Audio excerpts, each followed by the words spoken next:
Assalamu alaikum. Masu sauraron barkanmu da kasancewa da ku a cikin shirin Ɗankwali. Sunana Aisha Muhammad kuma ni ce zanjalin zamin shirin.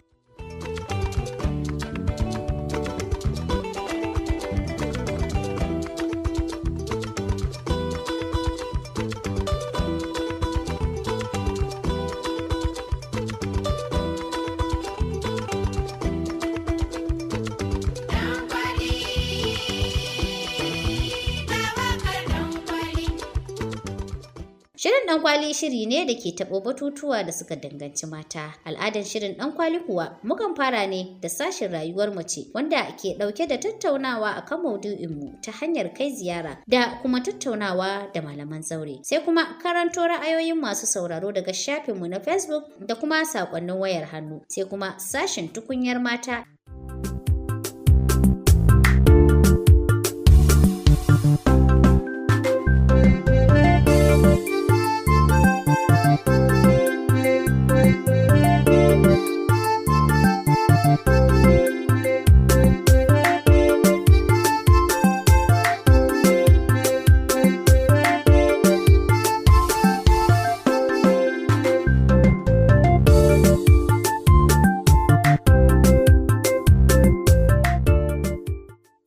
Sauraro yanzu za mu tsunduma cikin shirin gadan-gadan. Maudu'inmu na wannan makon shine matsalar fyaɗe, inda za mu yi ƙoƙarin wayar wa iyaye kai musamman ma mata akan hanyoyi da za su bi domin kare yaransu daga faɗawa hannun ɓata gari da nufin fyaɗe.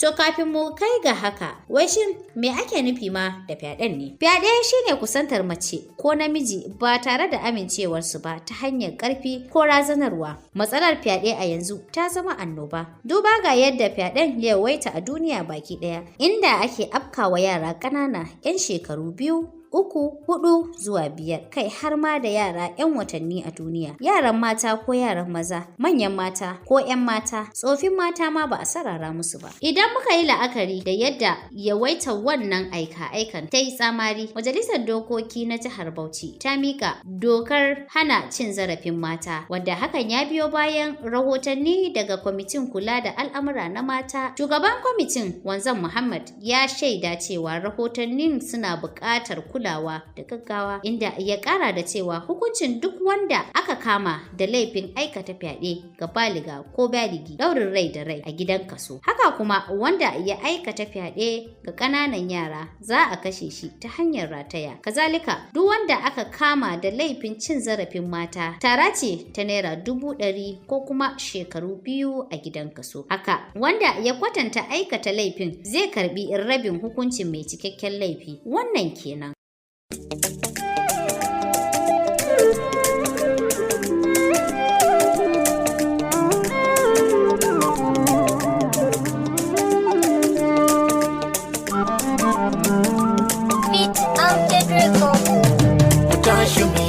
Masu fyaɗe suna cutar da al'ummar ko dabbar gida da daji fyaɗe ba su aikata. Dole mu yaƙi masu fyaɗe don gyara ga al'ummar.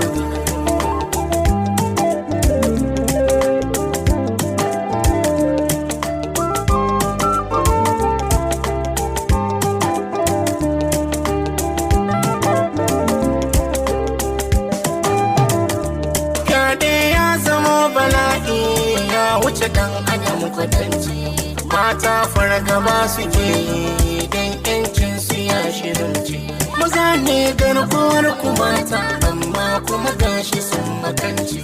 Yaushe za ku samu sauki ko kun bar shi kankara ce?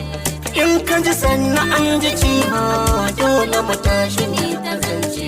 Ku tashi mu yaƙi masu yaƙi.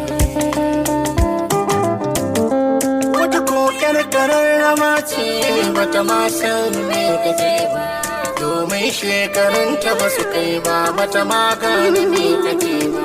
Wata ko magani kamata ta yi barci bata san kare ba. Wayyo Allah, an cutar da ƙanƙanan yara har da ma iyaye. Labari mafi ƙazanta yara ƙanƙana na kuma babba babu yaro, fyaɗe yaushe za babu matar aure ta gida a goye. Ya taɓa martabar zumunci ya kuma ƙara nauye-nauye. Wata kona ga tsohuwa ce an kai mata yayi kama da maye. Wani baban yayi wa yarsa fyaɗe don bugun takaici. Yanzu kam bar kuma mu ji hukuncin a mahangan addini tare da Malam Yahaya Yarima Misau daga ma'aikatar shari'a ta jihar Bauchi.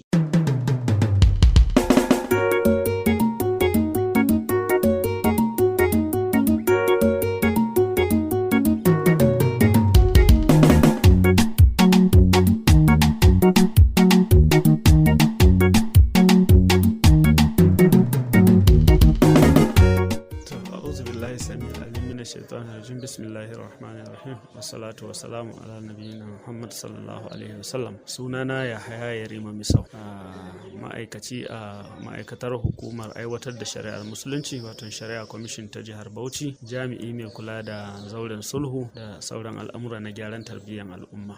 Dangane da matsalolin wato fyaɗe da ake wa mata, wannan matsala ce da take ci mana tuwo a ƙwarya a wannan hukuma, kuma na ɗaya daga cikin abin da muke fuskanta muke tunkara da iya ƙarfinmu don mu ga cewa mun yi nasarar daƙilewa saboda hauhawa ko ƙaruwa da wannan abu yake yi. Abin takaici shine ya zama kamar ruwan dare, kamar abin da ya zama kamar ma yayi ko ɗabi'a ko al'ada, kusan kowane lokaci sai an samu irin waɗannan matsaloli na fyaɗe wa mata. Kuma wannan fyaɗe yakan kasance a kowane wato nau'i na ɓangaren mata, wato matasa mata, 'yan mata, wasu ma har da matan aure, wasu ma har ana samun daga cikin tsoffi waɗanda ma ba su damu da maza ba, amma sai ki samu wani ya zo ya afka musu. To the worst ko kuma mafi muni shine kuma 'yan yara ƙanana 'yan fici-fici waɗanda ma shekarunsu bai data ba, babu ma wani abin da za a samu na sha'awa ko na jin daɗi a tare da su, amma sai ka ga an samu matsala na faɗe wani ya afka musu. To wannan bai rasa nasaba da cikin abubuwan da muka lura da shi ɓangarori kamar haka. Na farko, wasu sukan yi amfani da wannan dama saboda wato sun kasa tsare kansu na ɓangaren sha'awa, saboda haka suna da tsananin sha'awa kuma ba su samu dama kila sun yi aure ba, so duk wata dama da suka samu na mace kawai za su iya afka mata. Ana samun wannan. Na biyu kuma yanayin ita kanta al'umma da yawan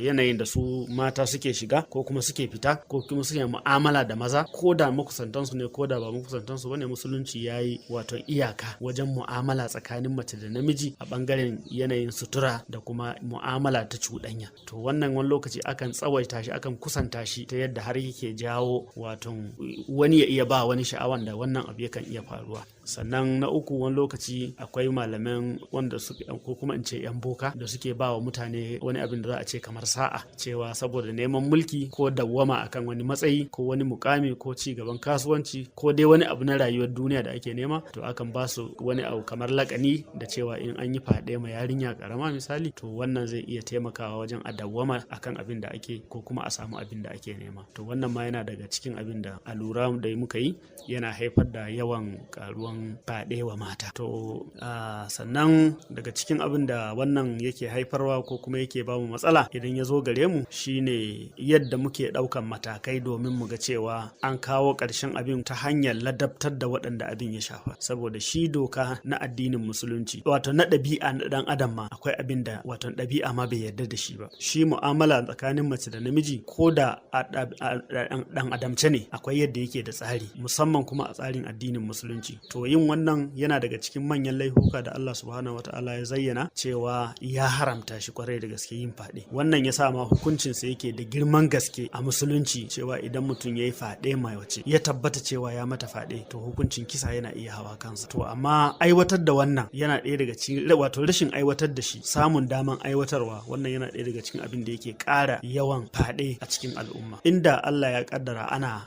aiwatar da shi ga wanda abin ya faru, to zai zamo wato darasi ga wasu, so da su ma ba za su aikata ba. To amma ba a samun daman a yi wannan saboda akwai kungiyoyin kare hakkin dan adam da yawanci suke shigowa ciki. Ko da an samu mai irin wannan abin ya aikata irin wannan laifi, to in za a yi wannan hukunci akan sai su ce to hukunci ne da ya saba wa dokan dan adam ko dokan kasa da kasa, to sai a yi ta jayayya, wani lokaci har a turo lauyoyi su zo suna kare mai irin wannan laifi. To kaga wannan matsala ne kwarai da gaske. Yanayin yawan samun matsalan fyaɗe a cikin garin Bauchi kamar yadda na faɗa ne tun farko, cewa karuwa yake ana samu akai-akai kwarai da gaske, amma matsalar da yasa ba a jin abin yana yawa ko kuma ba a jin sa a kafafen yaɗa labarai da sauransu, wato yawanci su iyaye da waɗanda abin ya faru da 'ya'yansu ko su kansu mata, wato sukan ji kunyan bayyana kansu cewa mace tana jin kunya, tana jin nauyin a ce an mata faɗe. Wannan nauyin wato takan ji ciwon sa a ce an bayyana an mata faɗen yafi ma yin faɗen. Ina fatan ana fahimta na. Macen da aka yi mata faɗe wannan kwarai an tauye hakkinta, an ci mata zarafi, to amma za ta iya jure wannan fiye da in an zo an bayyana a duniya cewa wance an mata faɗe. So wannan yasa ko da matsalan ya zo gare mu, idan wacce ta data ne ta san ciwon kanta, ita da kanta za ta rinka nuna cewa don Allah a bar maganar na a karya yaya ta karya nisa. In kuma yarinya karama ce waɗanda iyayenta ne suka zo da kes din ko aka zo da kes din, to iyayenta su suke biyo baya su zo suna cewa duk yadda za a yi kokari a dakile maganan a bar shi a haka, watakila ba tare da 'yan sanda sun ji ba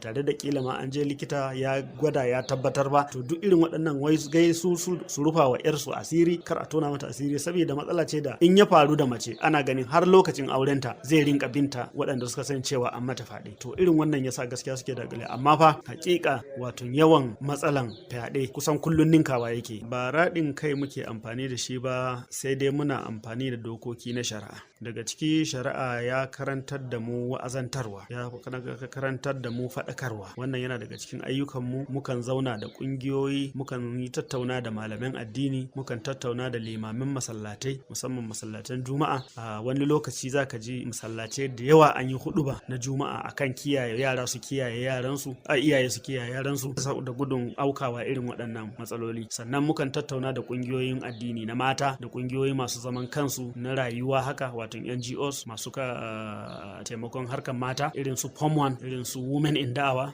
da NGOs na mata dai haka mukan zauna da su tattaunawan lokaci don mu nuna musu su ma su taya mu su taimaki al'umma wajen faɗakarwa akan irin waɗannan illolin da wannan abubuwa yake haifarwa. So wannan yana daga cikin matakan da muke ɗauka. Sannan mukan yi iya ƙoƙarin mu sanar da hukuma in abin ya faru, duk kes in ya faru irin wannan muka yi ƙoƙari mu sanar da hukuma saboda ta ga yawan abin yadda yake faruwa. Wannan zai taimaka nan gaba duk shawarin da aka bayar na yin hukunci ma wanda abin ya shafa, to hukuma za ta goyi baya ita ma ta ga an aiwatar da wannan hukuncin akan koma waye.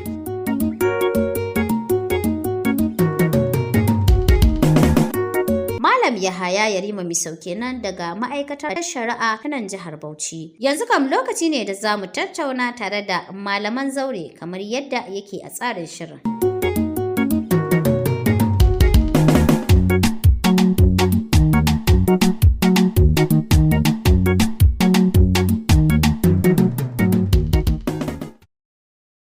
Masu sauraron shirin Ɗankwali, kamar yadda al'adar shirin Ɗankwali yake, mun zo ga sashenmu na rayuwar mace, inda kuma kamar yadda kuka sani sashenmu na tattaunawa da mata da ma maza akan maudu'inmu, wato matsalar da muke tattaunawa a kai kenan. A wannan makon muna tattaunawa ne akan matsalar fyaɗe ta 'ya'ya mata da ma 'ya'ya maza, manya kai har ma da matan aure. A dalilin haka ne shirin Ɗankwali ya yi niyyar ɗauko wannan maudu'in domin kawo maslaha ga al'umma, musamman halin da iyaye mata suke ciki idan an afka ma 'ya'yansu ta wannan matsalar. Shirin Ɗankwali a wannan zaure namu na tattaunawa yana tare da mata da suka ansa sunansu mata na cikin ƙungiyar zaratan mata da ke nan cikin garin Bauchi. Muna tare da Husna Garba Sabaku zaratan mata, da Bilkisu Abubakar Sambo zaratan mata, da Aisha Sayoji zaratan mata, sai kuma Jamila Awak zaratan mata.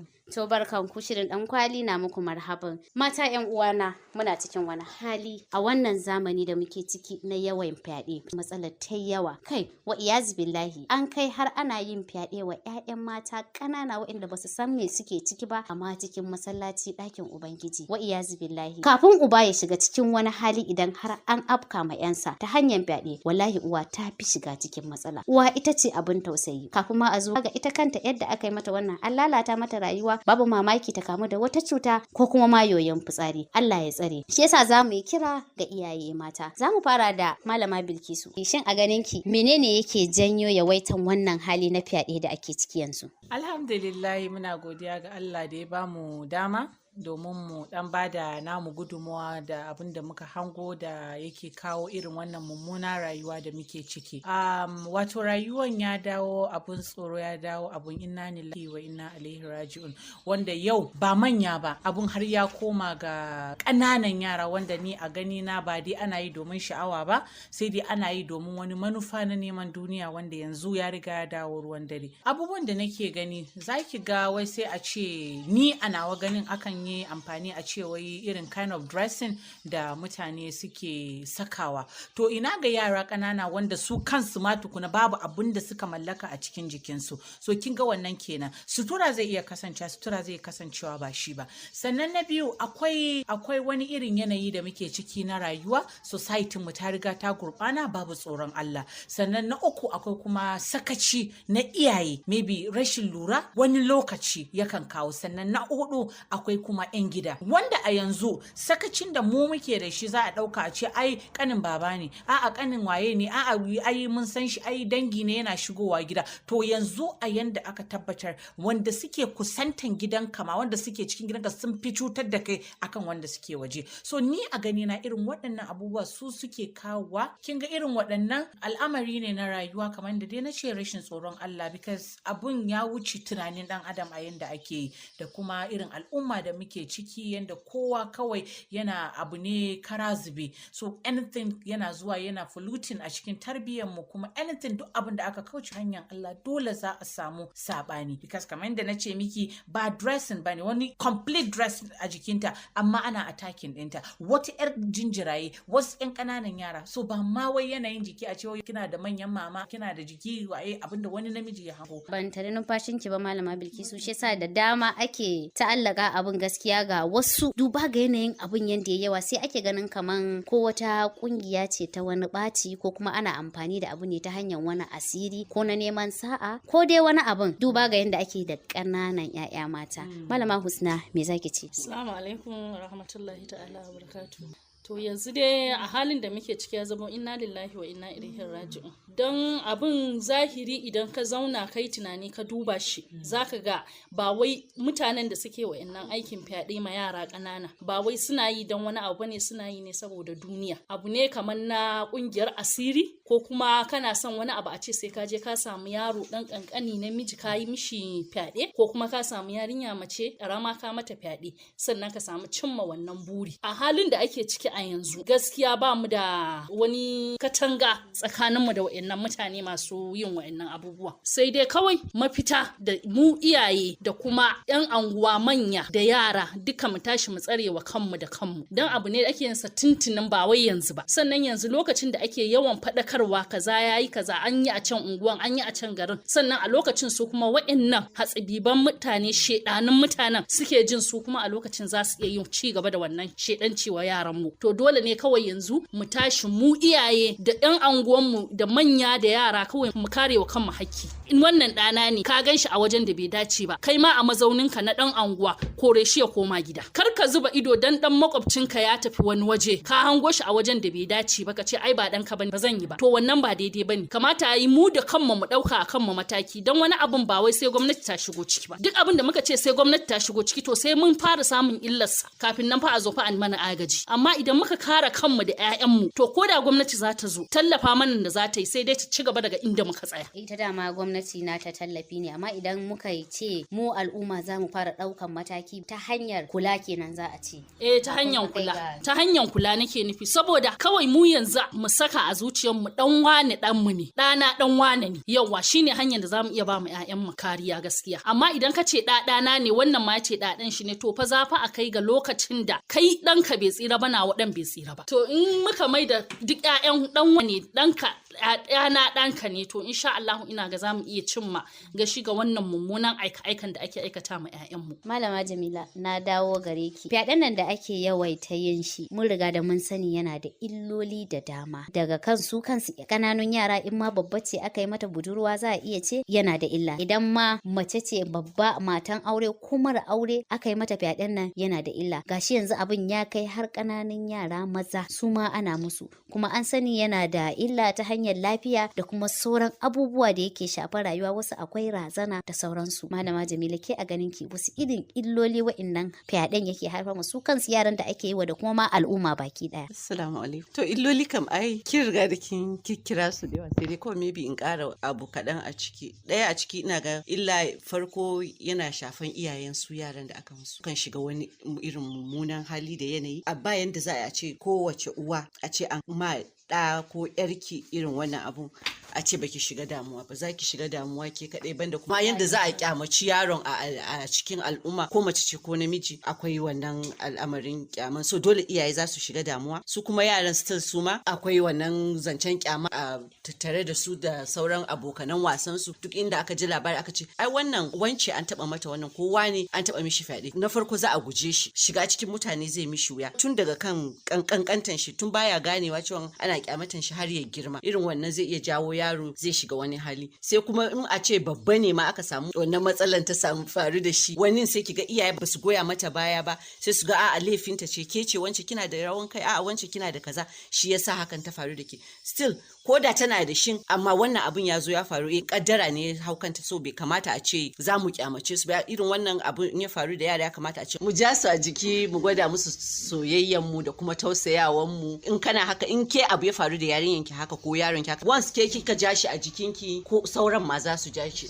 Amma in ke kika kyamace shi, kika nuna kina kyaman shi, dan kowa ma zai kyamace shi. Ba kaman labari ne zan bamu a wannan zauren. Akwai yarinyar budurwa da na haɗu da ta a cikin garin Bauchi nan, wadda ta ɗauki mataki da kanta. Abin da ya faru shine an mata fyaɗen, saurayi ne matashi shi ma, dan uwanta ya mata fyaɗe. Da ya mata fyaɗe sai aka kai maganan gida, tunda aka ga makoci ne dan unguwa, sai iyayen shi sai suka bada haƙuri. To da suka bada haƙuri a haka sai aka rufe magana. Ita tana yawo da wannan abin, ga gyamatanta da take tunanin yawa, sannan ga kin san akwai firgici da tashin hankali da take ciki, ba a kuma kai ga zuwa asibiti a duba a gani a'a da lafiyanta, a'a ba a je ma maganan ciki, maganan ko ta kamu da wani cuta ta wani dalili ba a yi ba. Su dai iyayen kawai da suka ga bata dauki ciki ba, sai aka bar magana, aka ci gaba da rayuwa a haka. Sai ya zama na shi yaron da ya mata fyaɗen, idan ta fito tana wucewa, in suna zaune a majalisa da samari yan uwansa, sai ya kalle ta sai ce kun ga wannan fa ba cikakkiyar budurwa ba ce, a lalace take. Wa ya lalata ta? Shine ba a sani ba. Ana haka wata rana abun sai ya mata zafi, sai ta dawo gida da kuka, tunda ta san ba za a goyi bayan ta ba a gida a rufe magana, sai ta wuce daki ta yi kuka. Ana haka sai ta fara complaint din ciwon kirji ba a san fa me ya same ta ba, abun ne take rike da shi a cikin zuciya. To inda Allah ya takaita mata saukin ciwon, ba mamaki ciwon zuciya ne zai iya kama, ba a sani ba. Wata rana sai ta yanki shawara za ta fita, aikenta aka yi, sai ta sa ruwanta a ketil, ruwan nan na yin zafi, sai ta fita da shi a hannunta. Tana ko fita Allah sai ya haɗa ta da shi, saboda tunda makwabci ne, fita goma za ta haɗu da shi a majalisan su na samari.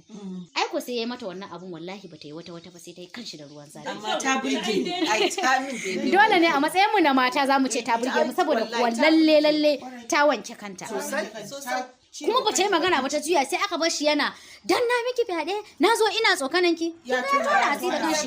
Shikenan ita ma haka za a rufe maganan, a bada hakuri, makwabciya ne ita ma. Shikenan kin ga an zauna lafiya. To idan aka ci gaba ana barin su tare da wannan illoli na su kyamata din da tashin hankalin da suke cikin, ba a ɗauka musu mataki, to lalle fa wata za ta kai ga ɗaukan mataki da kanta, wanda kuma ba za a so ba, dan ba a san wani irin mataki za ta ɗauka ba.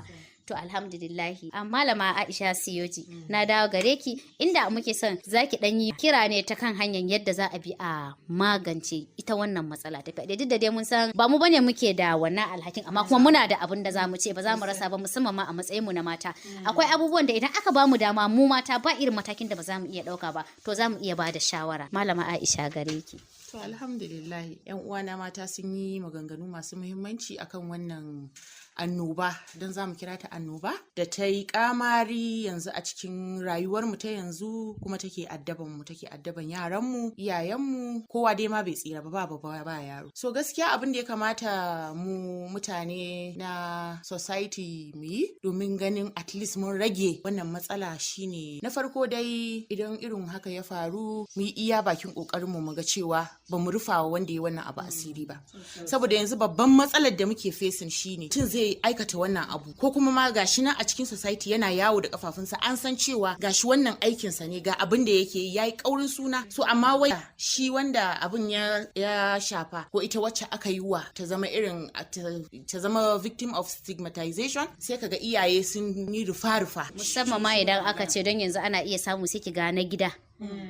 Mutumin da zai yi fyaɗen nan yana cikin gida, ɗan uwa ne ko ɗan uwan ita uwa ko ɗan uwan uban, sai yayi sai a ce wai ai shiru. To wannan ita ce babban matsalan wannan shirin da ake yi. Saboda yanzu kamar idan kuka yi duba da case ɗin da ya faru kwanaki da aka ce mijin uwa ne yayi raping yarta tana gabanta, shi yana auren uwarta yayi raping yarta. Ke a matsayin ki na uwa, yarinya ta zo ta gaya miki ga abin da ya faru, saboda kina jin mijinki ne zaki rufa masa asiri, sai kika ce wa yarinya wannan magana ya tsaya tsakaninku, kada ta gaya wa kowa. Yayi na farko, ya sake yin na biyu, ya sake yin na biyu sosai, yes, ya sake yin na biyu, still yarinya ta gaya wa uwarta ga abin da ya faru, still uwa kika sake buɗan baki kika ce wannan magana ya zama tsakaninmu, kada kowa ya ji labari.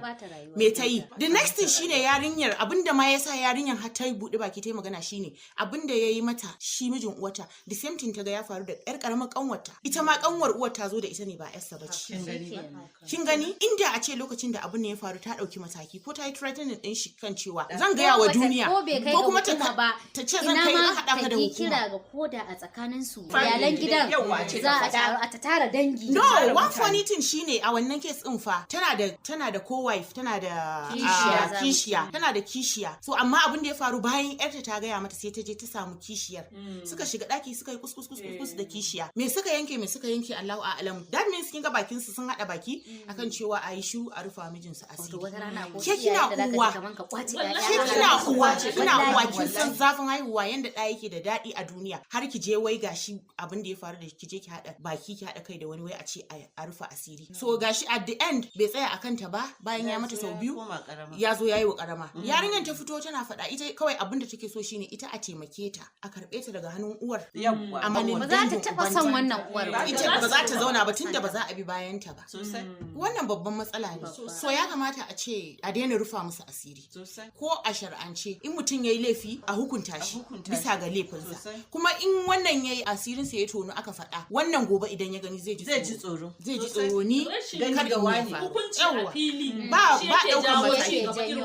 Sannan kuma za mu yi duba, Malama Bilkisu zan dawo gare ki. Duba ga irin yanayin hukuncin. Duk da dai majalisa tana ta iya kokarin ta ganin cewa an ma sa hannu akan irin hukuncin da ya dace a yi wa masu aikata wannan laifin. Amma dai mu a namu ganin a ce an yanke hukunci wa mutum wata 2, wata 3, mutumin da ya aikata babban laifi irin wannan, ba ma ita kanta wanda aka aikata ba, wa al'umma ne baki daya, saboda waye san me za ta zama a duniya. Idan ta shafi da wani cuta ko kuma misali a ce yarinya ce take karatu an mata fyaɗen nan ta kai ga yin ciki, shikenan an fa gamar mata da rayuwa kenan. To sai a ce an je an yanke maka wani dan sati 2, a'a wani dan wata 1 a gidan yari, shikenan ba tare da wani horo mai tsanani ba, kuma dan shikenan hukuncin yana yin kaɗan. A media za a fito a ce an yanke, kuma ba shikenan yana yawo a titi, an yi amfani da gidajen kafafen yada labarai an ce an kama shi, ba za ka ji labarin ina hukuncin ya kai ba. Yanzu ina so in ji mu mata yanzu nan da muke zaure mu a namu ganin wani irin hukunci ya kamata a yanke wa masu irin wannan dai. Gaskiya kin san an ce tarbiyya ba na uwa kaɗai bane, a fa society da suka yadda da haka kenan. Ba abin da ya shafi gida kawai bane ko kuma ya shafi a ce uwa bane, tarbiyya na society ne, amma ga society da suka yadda da shi. Wato yanzu tarbiyya idan da a ce society za mu yadda akan cewa kamar Malama Husna abin da ta faɗa akan cewa ɗa na kowa ne, za mu yadda yau idan abu ya samu ɗana zan kai makura, to haka idan ya samu ɗan makwabcina. Yanzu abin da yake faruwa irin misalin da Aisha Siyoji ta bayar, idan a ce akwai ƙungiyar mata da muke ɗauke da hulan maza a kanmu, wannan al'amari da ya faru za a iya zuwa aikin ciredo a ɗauki hukunci a hannu. Wallahi in aka yi mutum ɗaya ba za a kuma yin na biyu. Abin ya dawo kamar rainin hankali, abin ya yi ciwo, akwai rainin hankali. Mu saboda inda a ce ana ɗaukan tsauran mataki na hukunci, ba yadda za a ji an ce yanzu nan wannan yayi, gobe bara a kwana ɗaya jima ka an ce wani ake. To mu ba muna raina abin da gwamnati take yi bane, amma abin mu a ganin mu kamar akwai rainin hankali, domin duk uwa da za ta zauna yanzu ta miki magana akan wannan abin da yake faruwa zaki ji tana faɗa miki da kakkauran murya but we are vulnerable ba mu sanya zami ba. Amma idan aka zo aka ɗauki hukunci akan mutum guda ɗaya, na farko yanda rufawan ba a rufa ba, in ya faru da mutum abin hukuman ta zo a ɗauki mataki akan shi. Maybe hukuma abin da za su yi kawai shine a nemi inda za a yi jana'iza je a busne. Shikenan sai mu bar wannan hukuncin a hannun shine. To a ɓangaren mu nazarata mata yanzu abin da mu muke dubawa shine kamar da muka ce mu ba gwamnati bane, muna dai duba ayyukan da zamu yi domin al'umma, kuma duk abu da ya shafi mata wannan abu ya dame mu. Muna advocating kuma zamu ƙara ƙarfi akan wannan al'amari. Unguwanni ne inda mata suke a garin Bauchi da kuma sauran inda state din members din mu zamu shiga mu daɗa faɗakarwa, mu tsare din tukuna. Kariyan farko shi rike ƴaƴan nan tukuna, mu kare su, mu tsare su, duk wani abu da ya kamata mu yi addu'a.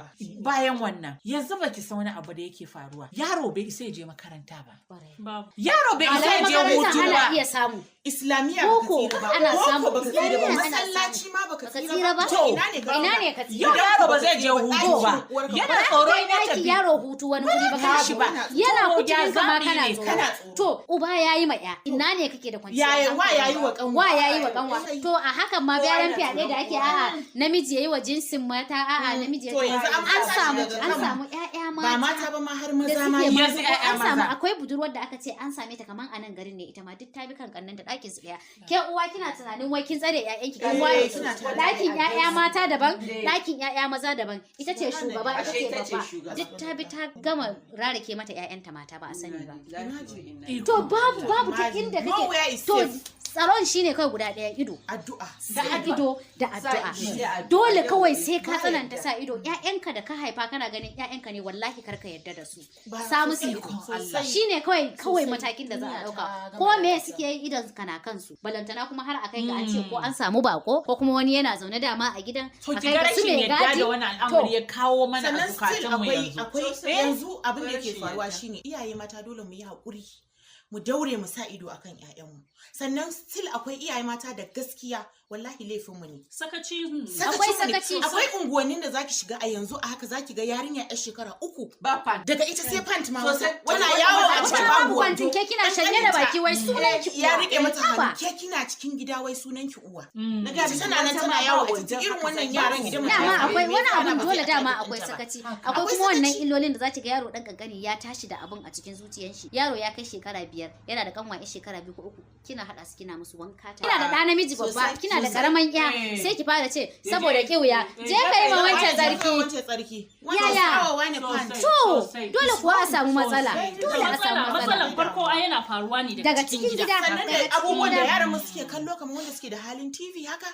Mu sa ido sosai iyaye mu daure mu duba mu ga gani me yaran mu suke gani. Saboda yanzu kuwa ba ta har a katun ana samu. Sosai a katun ana samu. Sai kin sa ido. Kan ki ce kawai kin sai katun ne kin bar ma yaya su ci gaba da kallo. Ko kuma kin sa musu a waya kin bar su ci gaba da kallo. Sannan ita wannan waya masifa da take hannunmu da damu da yaran babbar masifa ce. Advantage ɗinta ya fi advantage. Gaskiya illolinta ya fi rashin illolinta yawa, haka ne. Sosai. Kuma al'amarin ba wai ka ce kawai ƴaƴa mata ba ne. ƴaƴa maza ne. A da ne ake cewa in kana da ƴaƴa mata shine kake da tashin hankali. Yanzu komai kana da shi. Yanzu babu maza ke da kanki ma baki tsira ba. Tun da fyaɗen nan ana yi wa manya. Tun tsohuwa ma an mata fyaɗe. To ina kwanciyar hankali, kai da kanka yanzu zaki fita hankalinki a tashe ne.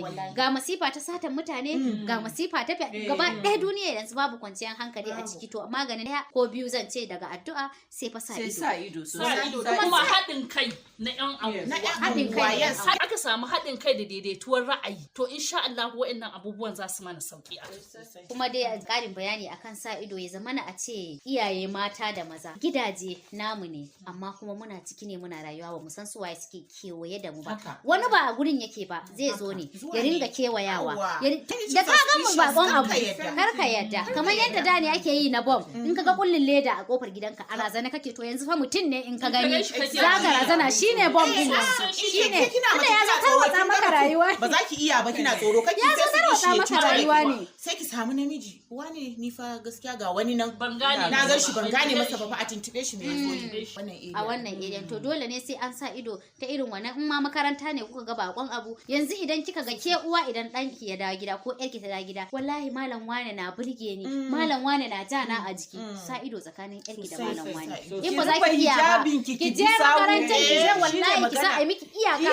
zama kin tura danki ya je tsakanin yarki da malami ba shakuwa bane karatu ne idan ya ta iya abu ta iya idan bata iya ba ya koya mata amma babu maganan shakuwa ko kuwa da malama mace ce saboda abun ya zama abu da ana gudun idan danki ana bashi binti a makaranta ana gudun a'a za a sace shi ko za a saka shi a harka ta maita da sauransu to yanzu an dawo fa sai dai idan kin ga danki na shakuwa kina gudun kar a miki fyaɗe ko kar a sace miki dan su ne mugayen abin da suka yi yawa to Allah ubangiji ya kare mu baki daya da fatan iyaye da mata da maza da ma al'umma baki daya da muke wannan kiran domin su da fatan za su ji wannan kira kungiyar zaratan mata tana da manufofi da yawa da take dauke da ita wadda za ta yi domin magance irin wa'annan matsalolin duk da ba koma bace ita ba amma kuma za ta yi iya nata kokarin malama Bilkisu ta fara ba mu tsokaci akan kaɗan daga cikin irin damara da suke da shi ganin cewa tun da kungiya ce da ta shafi al'amura da ta shafi mata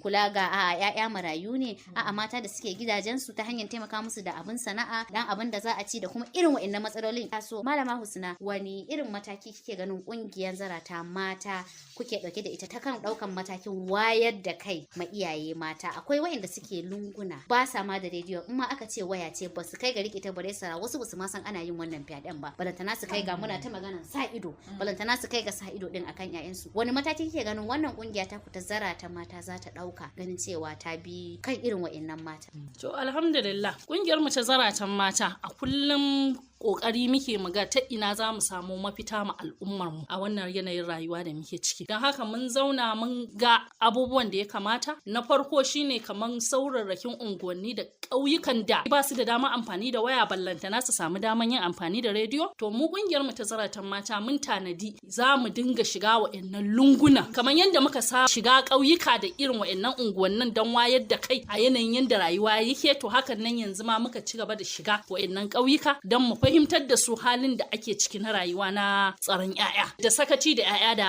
ake yi yanzu ya kamata su masu fara kame 'ya'yansu. Malama Aisha ko kina da wani ƙarin bayani akan matakin da kamar yadda dai zaratan mata ta saba akan shiga dan gurare haka da suke lunguna inda kamar ba su da access da waya wasu rediyo hakan nan da zai zama da cewa ba ma za su saurara ba bare su ji abin da yake faruwa ko kiranye-kiranye da ake wa iyaye akan 'ya'yansu so mukan yi organizing kanmu a cikin mu dai waɗannan in an kasa su nan waɗannan sun je nan waɗannan sun je nan akan ɗan rarraba a shiga dai guraren a ɗan samu mai unguwa a yi masa magana da Allah muna so a tara mana mata ko iyaye har da iyaye maza kamar sai a bada rana a ce rana kaza za mu zo mu ɗan creating awareness akan abubuwan da suke faɗakarwa akan abubuwan da suke faruwa to gaskiya da kuma hanyoyin da za a magance su to yanzu gaskiya dai kusan yanzu dai inda ƙungiyar zaratan mata ta bada himma kan wannan abin da ke faruwa shine shiga lunguna da sakuna inda ba su da access wayoyi ko kuma rediyo domin faɗakarwan na ido da ido da baki da baki. To madalla kungiyar zaratan mata shirin Ɗankwali na godiya. Mun tattauna tare da malama Bilkisu wacce aka fi sani da Bilkisu Sambo malaman alkhairi tare da Aisha Sayoji marubuciya ce masu sauraro in ba ku manta ba mun sha karanta da tattafanta a cikin shirin kwai a baka. Sai kuma Husna Garba Tabako wacce ita ce state coordinator na zaratan mata da ke nan Bauchi da kuma Jamila Awak. Shirin Ɗankwali na godiya. Kamar yadda shirin Ɗankwali ta gayyace ku cikin zauranta domin taunawa akan irin wannan matsaloli, ƙungiyar zarata mata lalle za ta yi haɗaka tsakaninta da shirin Ɗankwali domin ganin cewa mun wayar da kan mata na lunguna da ƙauyuka da na cikin birane. Kai daga nan har wasu garuruwa shirin Ɗankwali ta ɗaura ɗamara domin yaƙi faɗakar da mata ta kan hanyar magance matsaloli da suke damun mu a cikin wannan al'umma ta mun gode.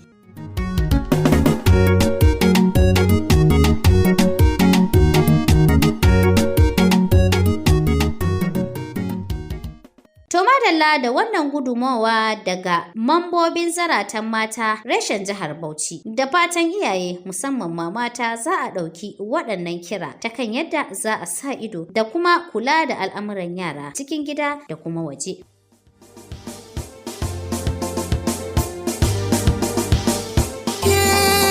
A duniya ke kika zama farin cikina.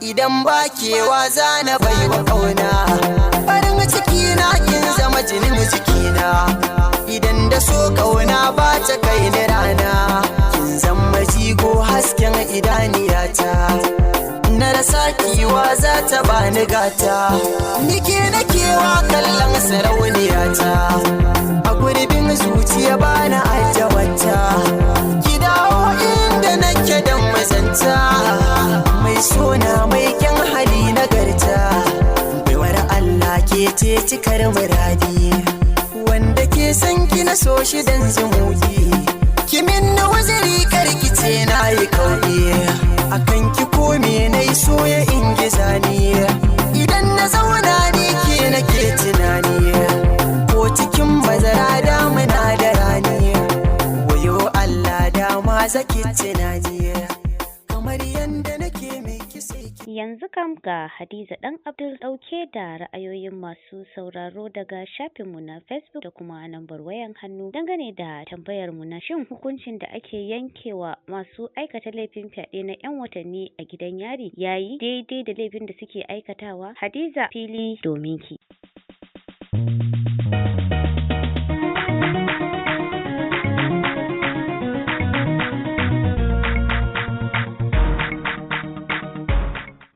Sakonmu na farko a yau ya zo daga Comfort Usman ta ce wallahi idan aka rataye mutum ɗaya suka ga lallai fa da gaske ake yi to wallahi za su daina.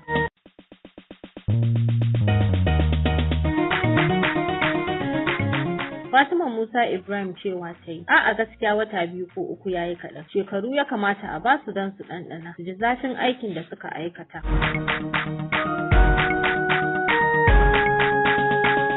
Wannan kuma cewa ta yi a gaskiya hukuncin wata 2 zuwa 3 a gidan yari wa mai fyaɗe bai yi ba ko da shekaru aka yanke musu bai yi daidai da laifin da suka aikata ba. Mu muna bayan dandaka wa masu aikata hakan. Daga Mina Mustapha.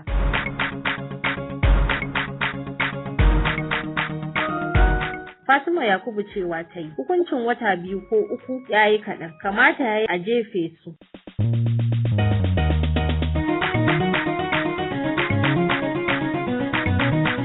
Mariya Ɗahin Muhammad ta ce gaskiya wata 2 ko 3 yayi kaɗan, kamata yayi ana musu dandaka. Zai yi daidai da wulakanta darajar yaran mu mata da maza da suke dan ana bada belin shi yasa suke gaba.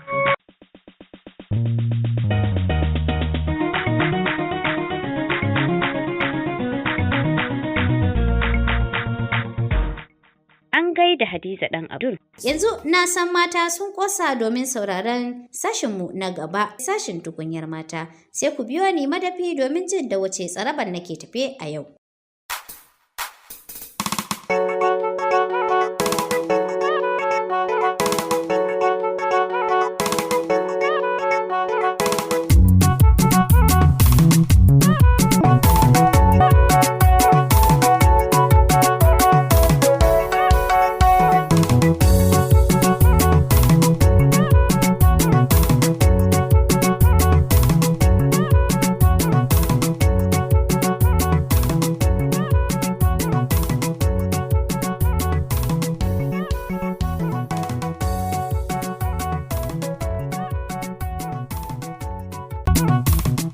Tukunyar mata mai sa miya ta yi daɗi.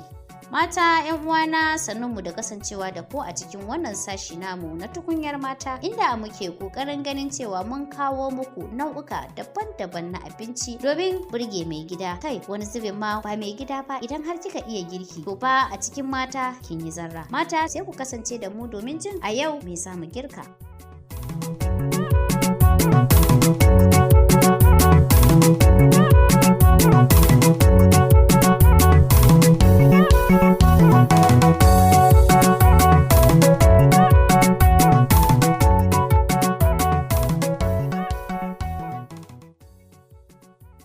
masu sauraro sauraro, a yau za mu yi soyayyar miyar koda da karas. Sai dai kuma kafin mu kai ga soyawa, uwar gida za ki buƙaci sanin shin wasu abubuwa ake bukata domin wannan haɗin. Abubuwan da za a bukata domin haɗin soyayyar miyar koda da karas sun haɗa da koda, albasa, tumatir, karas, koren wake, garin fulawa, attaruhu da tattasai, sai man gyaɗa, kayan ƙamshi da na ɗanɗano. To yanzu kam sai ku biyo ni madafi domin ganin yadda za a haɗa wannan soyayyar miya ta koda.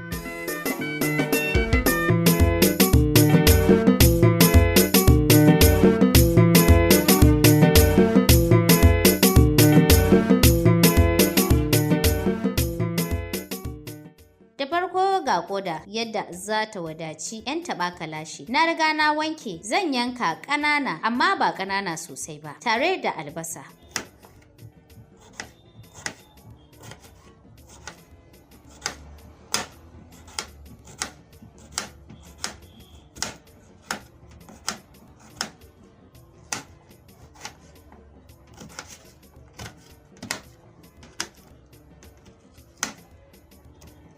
Zan kuma ɗan zuba ruwa kaɗan da gishiri.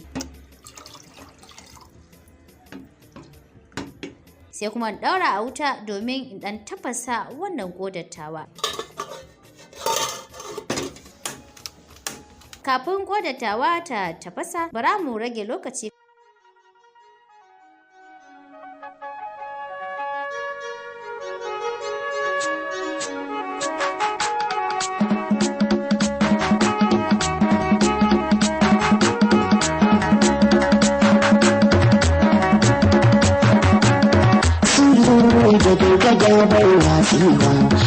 kusan dusan masu gosa ita kana ciwo karma ya ririta kwalli ya sa ido ya shanawa so farfajin girka shi dan maborukan sai wasawa karma ya kuranta sulu da gargada bai lafiya idan kusan dusan masu gosa ita kana ciwo karma ya ririta kwalli ya sa ido ya shanawa so farfajin girka shi dan maborukan sai wasawa karma ya kuranta san a raina na sani yau mai tarbiyya zaman da ba shi da ƙauna da wannan ne ke wuya sun kiri da al'umma mace kamila mai alkuna ruwan sa ita da mace ya sa ido ya shanawa so farfajin girka shi dan maborukan sai wasawa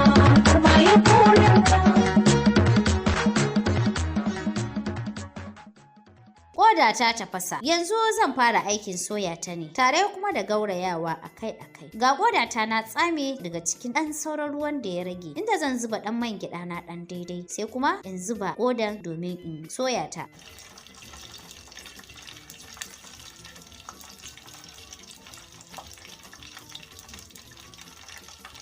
Amma ba zan bar kodar ta soya ita kaɗai ba, zan riƙa gaurayawa ne akai-akai.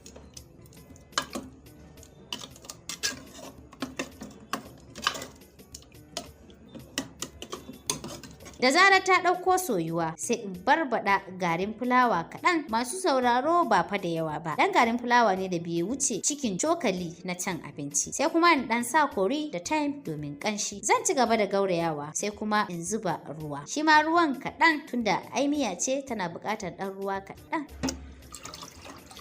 To kafin ruwan ya kama, bara na jajjaga kayan miya na wato attaruhu da tattasai. Kuma tunda akwai wuta, bara na yi amfani da na'urar markaɗe.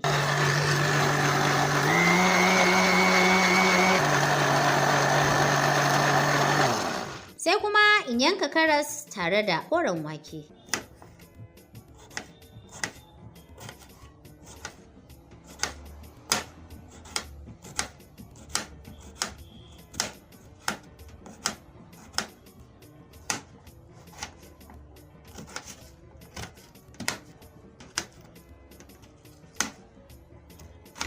sai kuma in zuba akan ƙodar da nake soyawa tare da fulawa. Zan kuma ci gaba da juyawa don ba a buƙatar miyar ta kama a ƙasan tukunya. Ruwan da na zuba ya ɗauko tsotsewa, don haka zan ƙarasa haɗin inda zan zuba karas da koren wake da na yanka ɗazu, haɗe da magi da sauran sinadarin ɗanɗano da nake muradi. Ke ma uwar gida za ki iya amfani da duk irin wanda kike buƙata. Zan rufe miyar tare da rage wuta kamar na kimanin mintuna 3. To amma kafin nan bara mu wanke kunnuwanmu da wannan.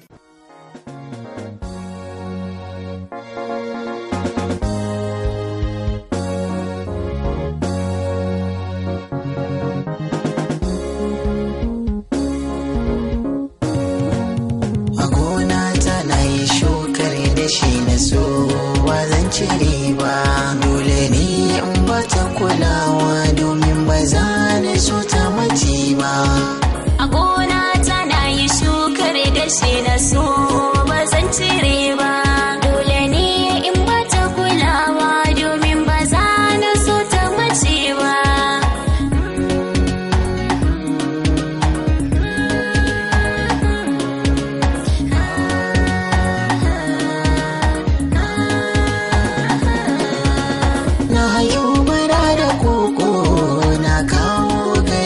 Sako kan so na shiga tarko, kai na ke kike da iko, murna zan yi ba misali ranar da an kama na maiko. A rayuwa ta kin zama jigo, ni ba za na ba da ke ba.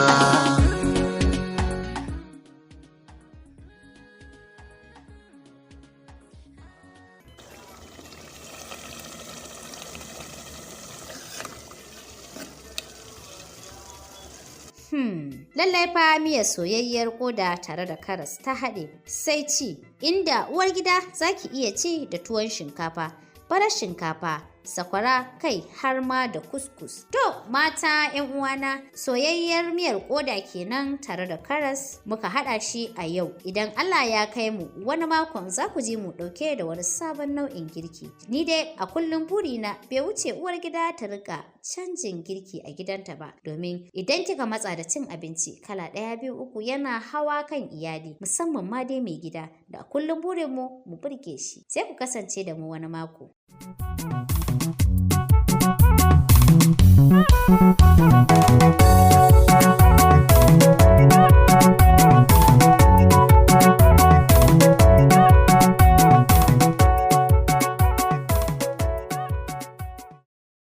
Tukunyar mata kenan. Kuma za mu karkare shirin da ado da kwalliya. Sai ku biyo mu.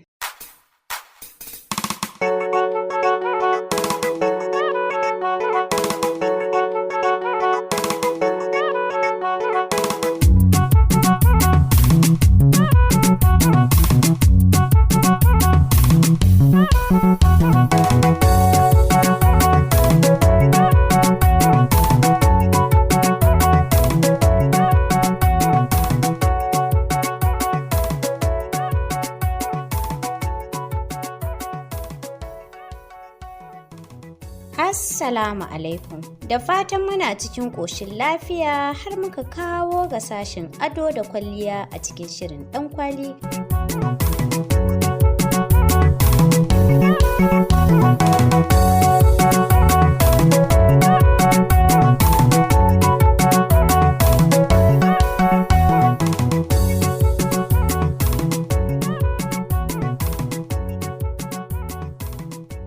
Masu sauraro da fatan ba ku manta cewa shirin Ɗankwali zai rika taɓo ɓangaren ado da kwalliya, saboda girki ba shi kaɗai ba ne hanyar burge mai gida ba. Kwalliya tana taka muhimmin rawa wajen kula da mai gida da kuma jin daɗin rayuwa, saboda uwar gida ko in ce har ma da 'yan mata. Ke da kanki za ki ji wani daɗi da kuma nishaɗi a yayin da kika yi kwalliya, sa'annan kuma kwalliya da ƙamshi suna hana mai gida yawan fita yawo, domin da zarar kin yi kwalliya kin ɗauki ƙamshi, to mai gida zai ji yana buƙatar ya kasance kusa da ke yana kallon ki cikin jin daɗi.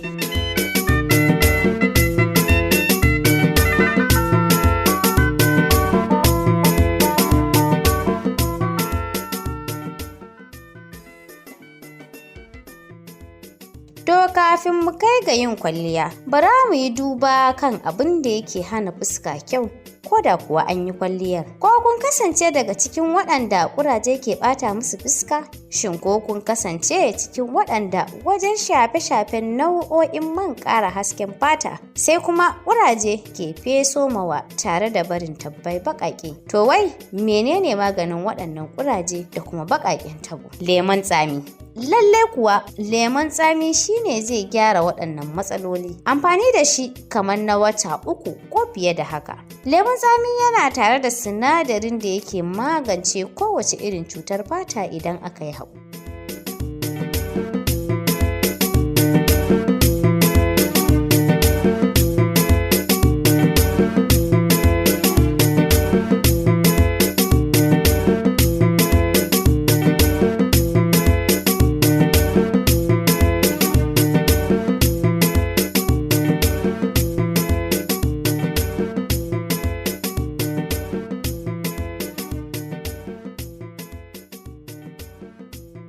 To domin magance kurajen fuska, uwar gida ko 'yan mata, ki samu lemun tsamin ki yanka shi gida 2, sannan a rika matse ruwan lemun tsamin ana goga shi akan kurajen fuska ko kuma a bakaken tabo. Idan kina gogawa safe da dare bayan kin wanke fuskar ki da sabulun da kike amfani da shi domin wanke fuska, a hankali tabo zai fara bacewa. Kuraje kuwa zaki ga kina ta amfani da lemun tsami amma ba su bace ba ko kuma suna bacewa a hankali. To nan fa sai in ce to lallai sai kin yi haƙuri domin ba zai ɓace farar ɗaya ba, sai ma ki ga suna ƙara fesowa. To kar ki damu domin kuwa hakan shine alamar samun waraka, domin sai na ciki sun ƙarasa fesowa sai kuma su haɗu su mutu baki ɗaya. Amfanin lemun tsami bai tsaya ga gyaran fuska kawai ba, har da gyaran tsafta. Wani zubin sai ki ga kina ta tsaftace haƙwaranki amma ba sa haske. Idan kina buƙatar hasken haƙora to ga satar amsa. Ki samu baking soda a maimakon ruwa kuwa sai ki matse ruwan lemon tsamin ki. Ruwan lemon tsamin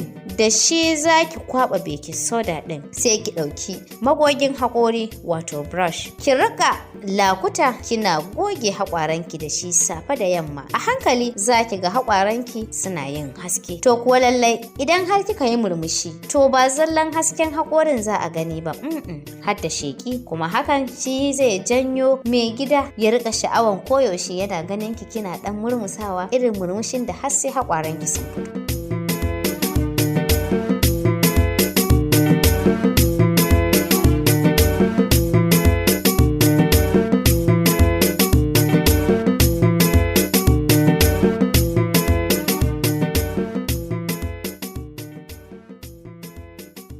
Daga ƙarshe, wannan ƙarin bayani ne akan amfanin lemun tsami ga fata. Idan kika yi kwalliya, musamman kin haɗa da foundation ko concealer, to rashin gogewa kafin a kwanta yana sa ƙuraje a fuska. To don haka, ki samu lemun tsami sai ki matse ruwan ki haɗa da man dogon yaro. Ki samu auduga ki goge kwalliyar fuskar ki tsaf. Ki ɗan jira mintuna kamar 5, sai kuma ki wanke da sabulun da kika tanada domin wanke fuska. To masu sauraro, shi ma fa sabulun idan kuka ci gaba da bibiyar shirin Ɗankwali sashin ado da kwalliya, shi din ma a hankali za mu haɗa sabulun da zai gyara miki fuska da fatar jikinki baki ɗaya. Fatar ki ta yi taushi har ki ji tana wani santsi. Kash masu sauraro, a shirin ado da kwalliya a nan za mu dakata, sai kuma idan Allah ya kai mu wani mako. Duk dai muna hakan ne domin taimakawa 'yan uwa mata ganin cewa sun zama mata a gidajensu. Ma'ana za ki kasance mace tabbas a gidanki, to amma fa idan babu gyara ko iya girki kin dawo wata iri, ke dai ga kinan ne kawai. Gidan ke da kanki ba zai miki daɗi ba, barantana mai gida, barantana kuma baki da suke zuwa gurinki ko kuma yawan zuwa unguwanni da zaki ke yi ko kuma zuwa biki. To sai in ce ku ci gaba da sauraron shirin Ɗankwali.